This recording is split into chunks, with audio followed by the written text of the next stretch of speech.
Right. Is the story true about the one story I remember? Did J.J. Stokes come out of UCLA? Was 95. 95, yeah. I used to watch him at UCLA. Him and there's a guy from USC receiver, Johnny Morton. I think he went to the Lions, if I'm not mistaken, you're right. Yep. And he was playing with Herman Moore and Mitchell. So was it Scott Mitchell, the left-handed? Scott Mitchell, yeah, your quarterback. But is there a story where you guys are climbing up this hill that Jerry would run, and you and JJ are running up with him, and you guys beat him in the first mile or whatever it is, and all of a sudden he comes back, he says, hey, young guys, or some. This is a story, a myth I've heard. What really happened that day? I've never run the hill with Jerry. You've never run the hill with Jerry? Not with Jerry. Okay. I have not. But we've heard this story, and the story's been told. Was it so? You were not part of that story with J.J. Stokes running up? No, I was not. Have you ever heard this story with others telling it, or no? I may have, but I'm not familiar. When they tell the story, have you heard it with your name being included in it, or no? No, I have not. You've not heard it. So it's a story with J.J. being in this story. It might have been J.J., but I wasn't. I never ran the hill with Jerry. How disciplined was his training? I guess that's the question I want to ask. Very meticulous. I mean, even from his training, the way he put on his uniform. Just the way he went about just being the receiver that he became, and he was. The difference with me and Jerry, he grew up as a young kid wanting to be a football player. He wanted to be, again, a receiver. And then eventually and ultimately he wanted to be the greatest receiver of all time. And he had a dad, he had somebody obviously to help him and push him to be that. I didn't grow up wanting to be a professional football player. Never thought I would be in a million years. I got to Chattanooga on the heels of another receiver that they were recruiting in high school, and so I got there at UT Chattanooga just kind of like somewhat of on a package deal. And again, I was very competitive. I played a number of sports in high school. I played baseball, basketball. I ran track, and then, like I said, getting to UT Chattanooga, again, I didn't really play much my freshman year. I didn't really play till like late in the season, and then think my sophomore year was kind of like my breakout year. The coach that I had at the time, Buddy Nix, he didn't really believe in playing freshmen unless you were like coming out of high school, unless you were like an All-American or you were a 4 or 5 star athlete. And so I was definitely not that coming out of high school. And so I just kept working, just trying to find my way. And then my sophomore year, I had somewhat of a breakout year. I think late in the season, I had 4 touchdowns against the defending national champions, Marshall Thundering Herd at that time, that was in our conference. And I scored all 4 touchdowns, and we won the game 33-31. That was sort of like the stepping stone of kind of like me, thrusting into, on the scene of becoming a receiver. So you said that so your mother and your grandmother raised you. Yep. So how much of a role were they? Were they more like, okay, like you're a stud, like they knew you were athletic, but were they pushing you to you, or was it you just on your own in school? Because like you were saying, this guy had a father. Your father wasn't in the picture, Tio? No. So you had to find that on your own. Yeah, and just realize like, yo, I'm nasty. No, I wasn't nasty in high school. I was just being a kid, just playing sports. And that was just one of the things, and it was just kind of like one thing after another. I mean, I had enough skill, talent. Like I said, I tried out for the basketball team. I made it, you know what I mean? Went out for baseball. I made it, you know what I mean? But I wasn't a star. You know what I mean? Obviously, I played football, played JV, and then eventually my junior year, I ended up going to varsity. There were guys that were like in my freshman, sophomore year, they were talented enough to play at the varsity level. And I saw those guys. I witnessed those guys. I was never one of those guys. And so when you look at the entirety of my career and how it started and where I came from, for me, I still go back and I'm like, man, how did this happen? But I always talk about, when I ultimately got inducted into the Hall of Fame, but prior to that, I got nominated in 2016, and I think about, I'm like, man, how did I get here? And I always thought about, like, how did this all happen? And then I just kind of reflected back on everything and I had gone through, who had helped me along the way, and then just internally, like, there was something about me that was different than everybody else. And so I kind of just like, man, I sat back in my condo after doing an interview after being nominated in 2016. And I'm like, man, how did I get here? And I came up with these 3 Ds, which was desire, dedication, and discipline. I had the desire to play whatever it may have been. But when you think about guys that are considered great, you think about what it takes to do that. With every athlete, there has to be some sort of dedication. But what really separates the great from the good is discipline. And I was fortunate enough, and I had enough wherewithal to think about, like, how did I get here? When I started thinking about, and then throughout the course of my career, people start saying, man, you're the Michael Jordan of football. What? Michael Jordan of football? Who would have ever thought that? I never would have thought that. Me, and I say this because I'm like, at what phase did they say that? How early? This was, it's when I was pretty much at the height of my career. I guess it was like, early on. That's year maybe 6 or 7. You know what I mean? Going into 8. You know what I mean? With San Francisco, and then I went to Philly, and then I was, my game was off on another level, and then I went to Dallas, and it was still on another level. It was the consistency from like maybe year 4 or 5. And the trajectory of my skill set and my talent, it was still trending at a level that I started to realize, like, man, when I stepped on the field, I felt unstoppable.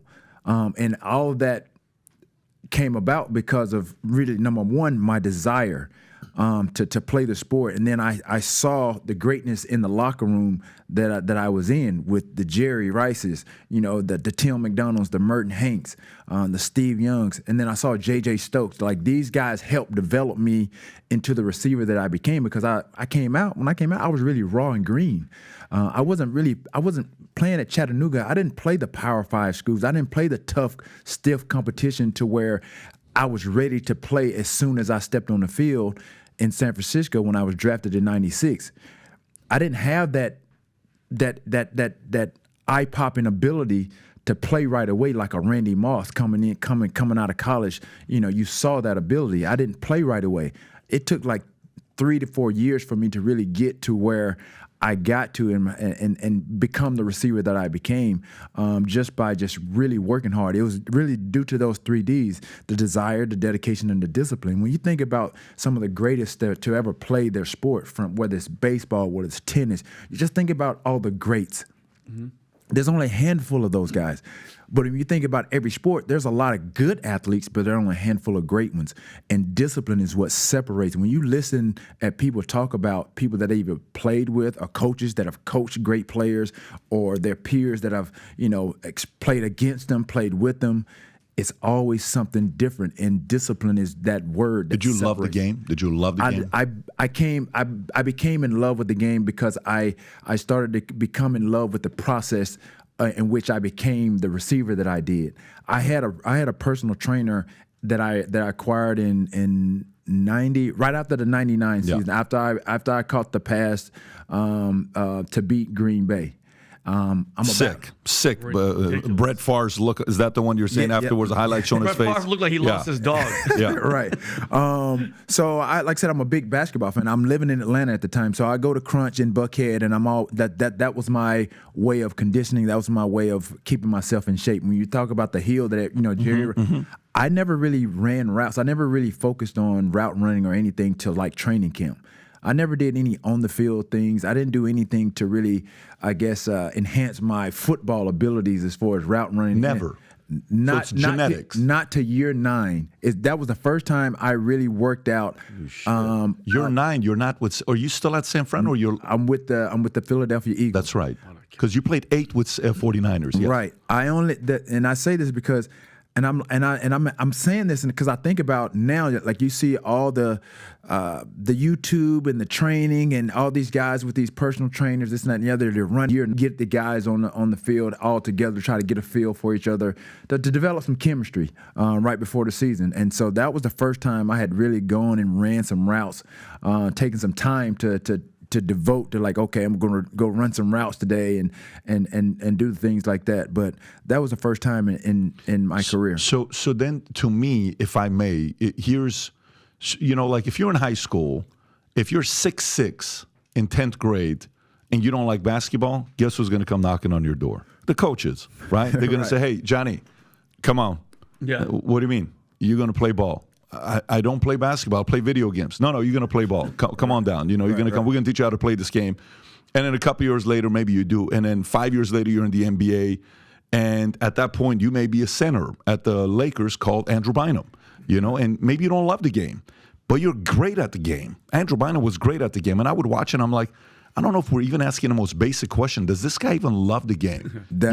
So for me, when I watch you, I'm like, question. Okay, so if you can pull up the picture of Terrell Owens. Okay, so this is you, men's fitness. Right. There's God knows how many pictures of your physique. Right. Absolute human specimen is what you are. And sometimes, like for the average person, they can work 5 days, work out 5 days a week at the gym for 5 years, and they still may not look like that, okay? There's certain things that genetics plays a role when you're looking the way that you're looking. But if there's no love of the game and the game kind of just comes, like I just shook your hands right now. Can you put your hands right here so just the audience can see it? Got Dude, look at this shit. I don't think people realize, like if you see Terrell's hands, it's just, did you shake his hand? I felt like a baby going in. So, But again, Phil Jackson would call Jordan's hands, what do we call them? Mitts? Mitts? He says this baseball guy had these hands, right? So, and you just answered a question where you're kind of like the love of the game came in ninth grade, not ninth grade, your ninth year in the NFL, or make kind of the process. Did you struggle with that? You're like, look, I'm just playing this because I'm good at it. This is a joke. You guys are trying so hard. I can do this with my eyes closed. Did you kind of have that mentality? No. I mean, I was humbled early on in my career because, again, like I mentioned, I was really raw from a skill set standpoint. I had the physical attributes. When you think about the end of the 90s, I was drafted in '96. And when you think about that era and you think about the receivers that were playing at that time, they were tall, like 6 feet, 6'3", 6'4". You mentioned one of my earlier, like the Herman Moores, Jake Reeds, J.J. Stokes. He was 6'6", like Chris Carter, Michael Irvin, Jerry Rice. This was the state of the game at the time. These were the big receivers. So I had the physical attributes that they were looking for in a receiver at that time. But there was a lot of things I didn't possess. I was drafted off potential.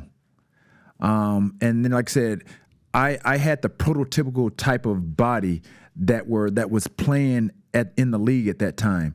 And then just remember, that was common, is what you're saying. Yeah, exactly. So everything that I've done, like I said, there's some thought behind it. Like I said, just follow me. Prototypical was what I kept hearing coming out of college. Like, oh, he has a prototypical body, blah, blah, blah, blah. The height, you had the physical attributes. There were things that I had to do along the way to enhance my abilities as a receiver. That's where my personal trainer came into play. But once I started to figure out the game itself, once I started to figure out and put things together as far as like, I was struggling reading defenses because I played at a Division I AA school. I didn't play, like I said, the Power 5 school. I didn't play the competition. When I got into training camp, it was tough. The bump and run, I struggled with that. Free access, I could run free access all day. But once guys saw in training camp that I struggled with bump and run, every day we had one-on-ones. That's where I got better. And then they started to come up and press me. I can run routes off coverage all day. But once they saw that I struggled, that was something that they wanted to do every day. And then we watched the film after practice. I mean, everybody had one-on-one routes. And so as we went through the film, Coach got frustrated with me because I couldn't get off bump and run. So it was just almost like a wasted rep. And it got to a point it became repetitive. Like we go to the film, I knew I was coming up. Like he would critique me, the first couple of times. And after a point, it was almost embarrassing because he would just go to the next person because he's like, I'm tired of trying to, get you to, learn this and get out this, blah, blah, blah, blah. So I took it upon myself to kind of work after practice. We had a martial arts guy named George Chung on our team that was kind of just on the team that kind of just worked with players or what have you. Why? To get off a bump and runs? Exactly. So, exactly. So, so I mean, he was just pushing off. Wow, that's great. That's a good idea. Hand placement, things of that nature. And then obviously with hand, you got to move your feet too. So there were some things that I had to work on, was like, footwork, hand work. And so when you think about, bump and run, a DB, what they want to do is disrupt you, coming off the line of scrimmage. And so when you think about, we talked about earlier, you think about the West Coast offense, which I played in a number of systems, but most of my career I played in West Coast kind of offenses or what have you, which is predicated timing and precision.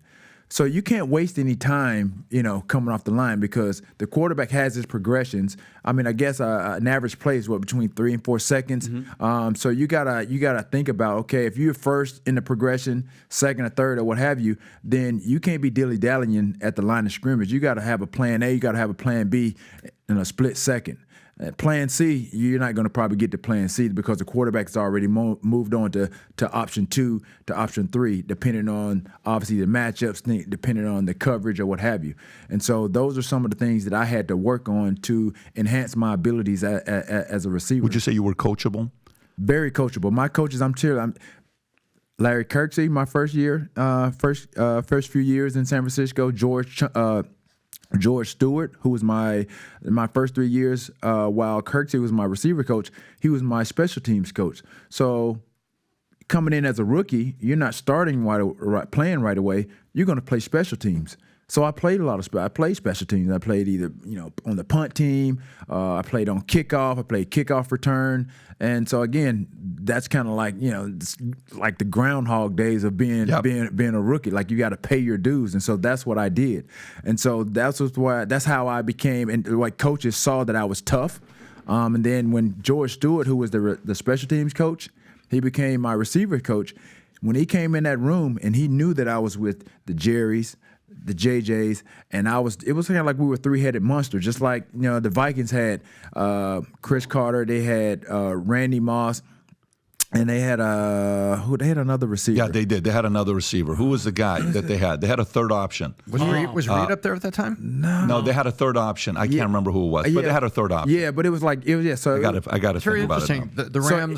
The Rams had that too. Right. So Isaac Bruce, Torrey Holt coming up, and Ricky Proehl on the slot. Right. So they had that comparison of us big three and like in San Francisco versus the Minnesota Vikings big three, and so those guys kind of motivated me to become who I became, because like I said, there was a lot of work to be done. But if I didn't have my personal trainer, Buddy Prim, that I came across with from a guy that I ran into that introduced him on the basketball court, I don't know honestly where my career would be. So if you like this clip and you want to watch another one, click right here. And if you want to watch the entire podcast, click right here.